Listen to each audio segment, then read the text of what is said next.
Hey guys, welcome back to my channel.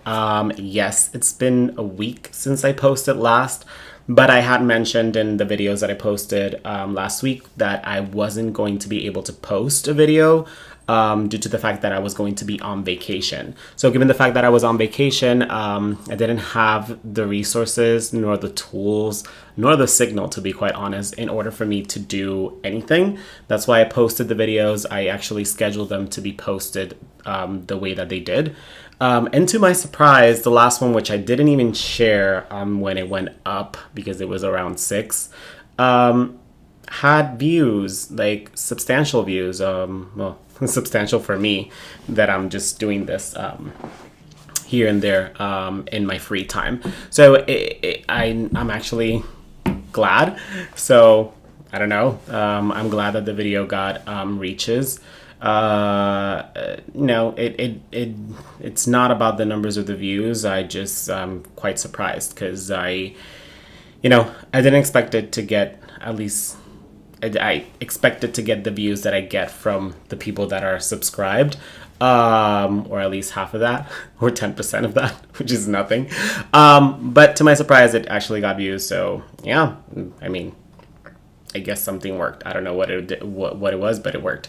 But anyway, if you're new here, hi, welcome. My name is Chris. I have this channel just for me to discuss entertainment, the entertainment business as a whole.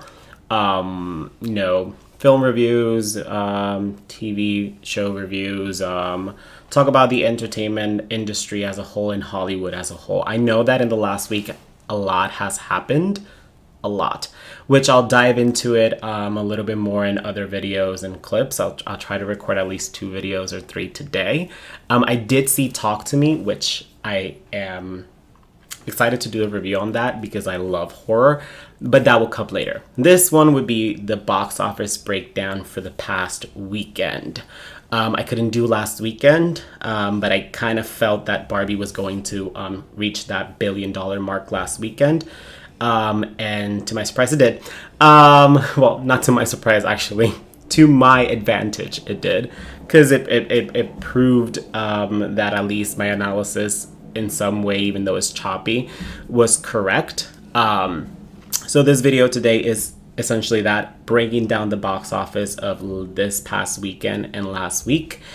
And I have a couple of things that I want to say about some particulars, some movies in particular. Okay, so let's just jump right in. So I know, weird transition, but the reality is that, again, the setup is kind of new, so I'm trying to work around it.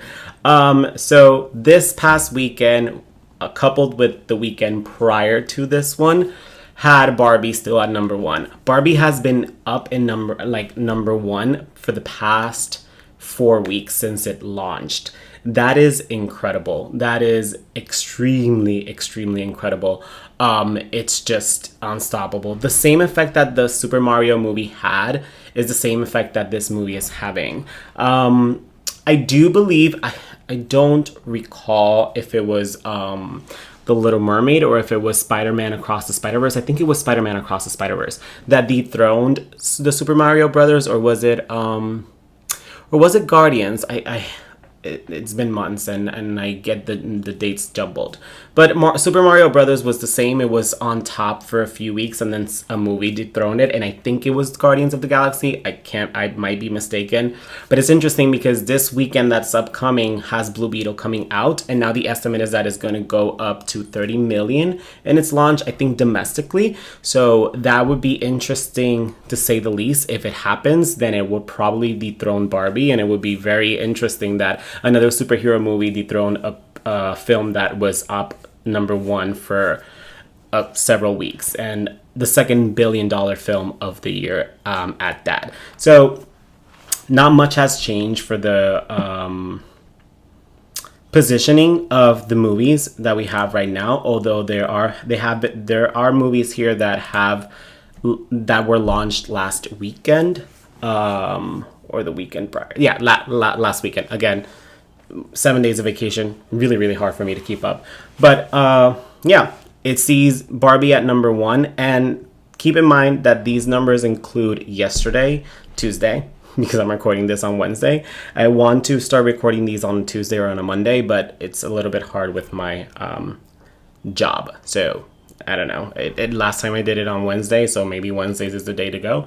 But these numbers are actually for the day prior. So Barbie currently sits at $1.197 billion at the box office worldwide. Now, regarding this movie, I know I've seen a lot of headlines saying, oh, this movie has broken records, it's done this and that. And while it has been doing a lot of breaking of records, especially when it comes to Warner Brothers films as a whole, the one that I'm very curious to see whether or not it actually breaks or is for this year. If it's going to break to be the number one film at the box office for this year. It literally sits at about $150 million in order to surpass the Super Mario Brothers, and I think it actually is going to surpass Super Mario. I love the Super Mario's movie. I think it did what it needed to do, and it was an escapism, and I'm a fan of the Super Mario Brothers video games since I was a child. I grew up with it. I think anybody that's a millennial or even older, and even this generation, like all of us have had our Super Mario phase, and even to this day, I still play the games at the age of 30. So, I think Barbie's gonna end up surpassing it. It would be very surprising if it doesn't. It would be very surprising if Blue Beetle actually makes a dent on it, so much so that it stops it in its track and it only ends up making like $1 million by the end of this month. Because Warner Brothers said that they were going to launch it at digital, I think, by the beginning of September or the first or second week of September. So that would be interesting if that's the case. But I don't see it happening. I think the movie is going to still do money and still make bank in the weeks to come. We still have 2 more weeks for August to finish. It has more than enough time in order to surpass Super Mario. Again, unless it drops significantly, which it doesn't seem the case. It doesn't seem that that's going to be the case for it. The holds have been extremely well. Extremely well. For this past weekend alone, it dropped only 37% versus last weekend. Again, the holds are just incredible. If you compare August 15, which was yesterday, with August 8th last week, it literally dropped just 36%. The holds have been fantastic. This lets me to believe that the movie is probably going to surpass Super Mario Brothers. I don't know if it's going to end up surpassing it by a lot, maybe by a squeak. I don't know if it's going to reach $1.4 billion, but we shall see. But again, it is the mega hit that it was intended to be, and I do blame it all on the marketing. The marketing of this movie was outstanding, and even the backlash that it got from a lot of people that disliked the movie did not do anything. It didn't do a dent. It didn't slow its track. It just kept on powering through, and I'm glad for everybody that's involved in the movie. And Margot Robbie apparently is getting a hefty bonus check with it, a $50 million check. So again, couldn't be more happy for this movie. I enjoyed it a lot, and I'm glad that it's getting the flowers that it deserves, especially in the box office. Number 2 would be Oppenheimer, and Oppenheimer is also setting records. It's doing pretty well. Worldwide is at $663 million. Which again, it's really good. And interestingly enough, both Barbie and Oppenheimer have been having the same holds week after week, like the same holds. Like Oppenheimer held 37%. It only dropped 37% from its previous weekend. That's exactly the same percentage that Barbie did. So the Barbenheimer effect is still ongoing. It's still speeding up and just taking everything that comes like after it. This organic meme that came into fruition by a lot of people and a lot of fans and a lot of people that were involved also in the movies really helped these movies continue to impress in the box office. I think Oppenheimer more than Barbie, because Barbie really had a great marketing campaign. I think that Barbie would have done well regardless, but I do think that Oppenheimer has done better based on the fact that it was attached to Barbie. Like, there's no doubt in my mind that it did. For a 3-hour R-rated movie, for it to be crossing the $500 million mark, it's insane. And there's even reports saying that it will probably end up making like around $900 million. I don't know to what extent that might be possible. I think that it'll probably end up around 750 million, but I can be wrong. Like, that's not that I'm like, I have a crystal ball and see it, but maybe upwards of 750 million, closer to 800 million. I don't think that this movie is going to make 900 million. And if it does, I will be very, very surprised. But nevertheless, it's great for everybody involved here.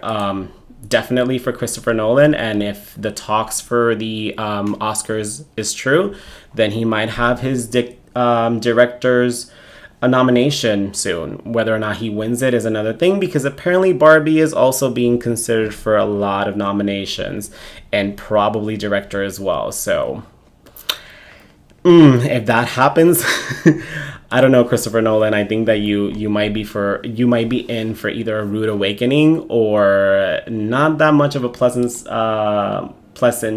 pass by at the Oscars, because I think that out of both films, even though I haven't seen Oppenheimer, I really haven't had time to go watch it. It's 3 hours. I have a lot to do, but at least from the word of mouth that I've had from people that have watched it, they say that it really, really is well made. But the same thing can be said about Barbie, especially when it comes to the sets, designs, and all of that, and the direction that it was shot at. I think, again, these two movies are going to probably go head to head again in the Oscars, and we shall see who wins that director's nomination if they both get it. If Christopher Nolan gets it, he'll probably win it, because I haven't seen anything this year that I can say, oh yeah, it's on par, or the hype, it's on par with this movie and even Barbie. So we shall see. But still, regardless, extremely well for this movie. It's making a lot of money. Number 3, Teenage Mutant Ninja Turtles. I think it is Mutant Mayhem. Yeah, there you go. It sits at number 3. Number 4, Meg 2, The Trench. I'm laughing at that movie because it's just interesting how it debuted. Haunted Mansion, and then Mission Impossible, The Last Voyage of the Demeter. I think it's like a Dracula film. Sound of Freedom still right there. It's at number 6, 7, 8. So it's still in the top 10, still doing a lot of money. Although it slowed down. It's only, it didn't even hit $1 million this past, yesterday. So still at 174 million. It has more money in than Mission Impossible. It has more money in than Indiana Jones. So again, Sound of Freedom and Angel Studios should be extremely happy. Extremely, extremely happy. You have Jules coming in at number 9, and then Indiana Jones coming in at number 10. Then everything else fell off the top 10 list, but it's still there. And look at this, interestingly enough, the Super Mario's movies made $4,000. That's insane. Like, what? This movie has been out for months and is still making money in the box office. That's incredible. Again, it may be the same effect Barbie will have. Now, talking about number 3, Teenage Mutant Ninja Turtles. This is a very interesting movie because I do plan to watch it, although the word of mouth that I've heard about it is that it's a very kiddish movie. So I don't know what to expect from it, but I've only heard very positive things about it. So I really am looking forward to watching it. It's almost at $100 million worldwide. Not that impressive, but there is an asterisk to this, because there was a report. Let me see if I can find it. Why? Let me see.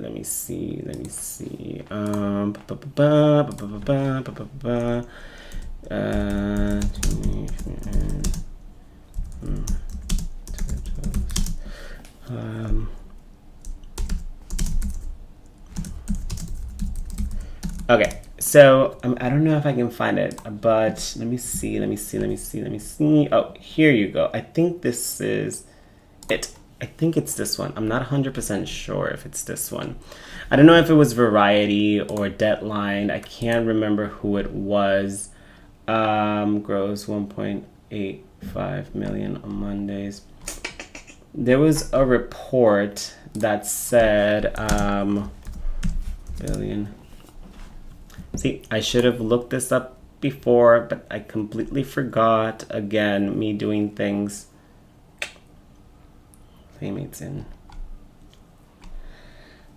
Okay, I can't find it. But anyway, there was a report on this movie that it was looking at making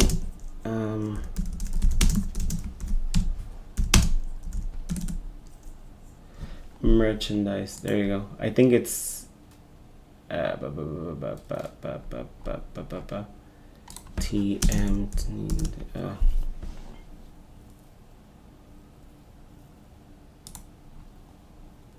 I think it's here. You go. So here you go. This is the report. Sorry, I know it took a long time, like a good few minutes of me just fiddling around. But anyway, this is the report. It is set to earn $1 billion in 2023. Now, you see the box office and you're like, what the hell? That's not gonna happen. And of course it's not gonna happen. Like the box office is not there for it. Even if it has legs, it's not gonna hit $1 billion. However, it is hitting $1 billion in the merchandising, like the ancillary market itself. That's where it's grossing that much money. The fact that the toys and the merchandising of this movie is selling so well speaks to the marketing of the movie and the way that they actually understood its key audience, because apparently the movie is so kiddish, but it's geared towards little boys. And little boys like action figures, they like Lego sets, etc., etc. And Paramount did the smart thing. I think it's Paramount, right? I always get it confused. Either it's Paramount or freaking Universal, but I think it's Paramount. I always forget it. It's Paramount because Paramount has like a Nickelodeon. So yeah, it's Paramount. So they did the smart thing and they bet on the fact that this movie was going to do well in the ancillary market. And this is also another factor when it comes to these movies. Like usually when you talk about movies, whether it's a flop or not a flop or a hit, it's all about the money that the movie can make based on its box office. The end of its box office. For example, this movie is not making that much money in the box office, right? It still needs a lot to break even. However, every other market, it's doing really, really well, right? The merchandising and all of that, it's money that the studio is getting in order for them to profit off of this entity and this property alone, right? So it's always good for the for the studio to have the movie do good in the box office, because everything that they do afterwards with the movie, you know, the merchandising, merchandising including the toys, Lego sets, clothing, like all the things that come or are attached to the movie, they end up taking it home with them. When a movie is a box office failure, it is difficult for them to get anything from that, right? So this movie is a perfect example of having a mid type of box office, especially when you consider that it's only a $70 million budget for the movie. So it's doing mid, but it's doing a lot of money when it comes to the ancillary market, and that's the reason why it's going to be profitable for the studio. And since it's going to be profitable for the studio will probably greenlight the second film, and it'll probably end up making more money out of the second film in the box office, and then everything else in the ancillary market will help it out. So those factors, people that look into the box office or love film and movies and TV shows and all of that, and like the business aspect of it, know about these things. The normal person doesn't. So the movie doesn't necessarily only have to do well in the box office. The thing is that it's always better for it to break even at the box office, so that way everything else that the company or the studio in this case makes in the ancillary market is for them as a profit. So just to give you guys a little bit of a context, or at least a difference between this one and another movie. Like Elemental is a perfect example of that, right? It did mid in the box office, but the budget was so high that the break-even point was even higher. So even if Disney did make any money in the ancillary market, even if they put a beautiful headline saying that, oh, it's going to be profitable, the reality is that it isn't. They're just using that as an excuse to try to save face on the fact that the movie didn't do good, right? The same thing happened with The Little Mermaid. The Little Mermaid, they're doing the same thing too. Oh, it's going to be profitable. It's making $64 million. That's not true. They know it's not true, because if that was the case, they would have greenlit a second movie like that. They haven't done it. Why? Because they know for a fact that the movie did not do well. It didn't even hit $600 million. I think it only ended at 500 and something million dollars, if I'm not mistaken. Let me just double check. Or yeah, $562 million. It didn't do money. And when it comes to the merchandising of the movie, it really didn't sell that well. I am a very, very big Lego person, like extremely big Lego person. I love Lego sets. I have this one that I haven't even done yet. And I have a bunch of them towards over there. I have like 3 or 4 shelves full of Lego sets. So even the Lego set of The Little Mermaid, which was actually pretty dope, it got discounted because it wasn't selling off the shelves as much as it should have based on the IP that it was.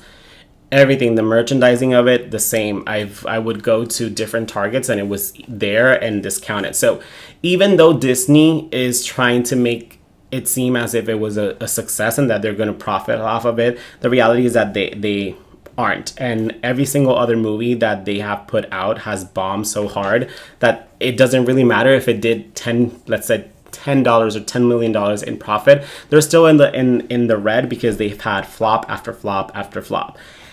Warner Brothers is almost in the same boat because The Flash was a terrible bomb and all the other movies prior to it as well. But I think Barbie has made so much money for them that they can probably save face a little bit more because they have $1 billion film for the year. And apparently it's going to be an Oscar nominated film as well. So, you know, those are the things that it entails when it comes to the business of the overall box office. It's not only just the numbers that they do in theaters, but everything else that is attached to the IP.